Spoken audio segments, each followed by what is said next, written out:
ছোট্ট এই দোয়াটি যদি কোনো ব্যক্তি প্রতিদিন একবার করে পাঠ করতে পারে, ওই দিন সে ইচ্ছা করলেও কোনো পাপ করতে পারবে না। মানে পাপ করার ক্ষমতা সে হারিয়ে ফেলে, শয়তান তার কাছ থেকে অনেক দূরে চলে যায়। নবীজি বলছেন, যদি কোনো ব্যক্তি এই দোয়াটা মাত্র একবার পাঠ করে, যেদিন সে পাঠ করবে ওই দিন শয়তান চিৎকার করে কাঁদতে থাকে, চিৎকার করে আওয়াজ দিয়ে বলতে থাকে যে আজকে সারাদিন তুই আমার ওয়াসওয়াসা থেকে মুক্ত হয়ে গেলি, আমি ইচ্ছা করেও আজকে তোকে আর ধোঁকা দিতে পারবো না, তুই আজকে আর কোনো পথভ্রষ্টের কাজ করতে পারবি না, তুই সেটা আমার কাছ থেকে মুক্ত হয়ে গেলি। মানে এই দোয়াটার এতটাই পাওয়ার, এতটাই ক্ষমতা আল্লাহ পাক দিয়ে দিয়েছেন। অতএব আমরা এই দোয়াটা মুখস্থ রাখবো, ছোট্ট একটি দোয়া মুখস্থ করে প্রতিদিন আমরা তেলাওয়াত করবো।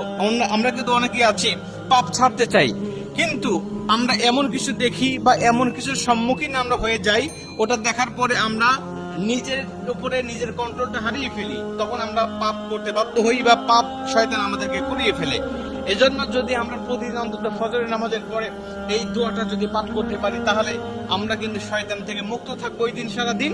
আর শয়তান থেকে মুক্ত থাকার কারণে আমরা ইচ্ছা করলে ওই দিন পাপ করতে পারবো না।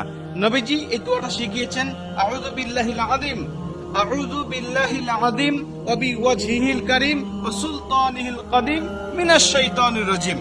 আমি আবারও দোয়াটা পাঠ করছি, যারা লিখে নিতে পারেন লিখে নেবেন, এবং প্রয়োজনে এটা ভিডিও আকারে যেহেতু এটা পাবলিশড হবে, আপনারা যারা ফেসবুকে দেখবেন আপনারা অবশ্যই এটা শেয়ার করে রেখে দিবেন টাইম লাইনে, প্রয়োজনে বারবার শুনে শুনে আপনি এটা মুখস্থ করে নেবেন। দোয়াটি হচ্ছে, আউযু বিল্লাহিল আযীম ওয়া বিওয়াজহিল কারীম ওয়া সুলতানিহিল কাদীম মিনাশ শাইতানির রাজীম।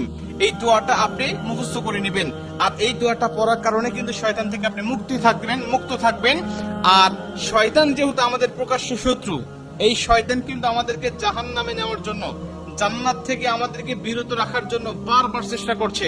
আমাদের সামনে থেকে, পিছন থেকে, ডানে থেকে, বামে থেকে সব জায়গা দিয়ে কিন্তু শয়তান আমাদেরকে ধোঁকা দেওয়ার জন্য সদা ব্যস্ততা। আল্লাহর সাথে সে চ্যালেঞ্জ করে আসছে, আল্লাহকে বলছে, আল্লাহ প্রয়োজনে তুমি জান্নাতের সংখ্যা কমিয়ে ফেলো, জাহান্নামের সংখ্যা বাড়িয়ে দাও, কারণ আমি মানুষগুলোকে যেভাবে ধোঁকা দেব, এই ধোঁকায় সে বোকা হয়ে তোমার ইবাদত আর গোলামি সে করবে না, সে নিঃসন্দেহে পথভ্রষ্ট হয়ে যাবে।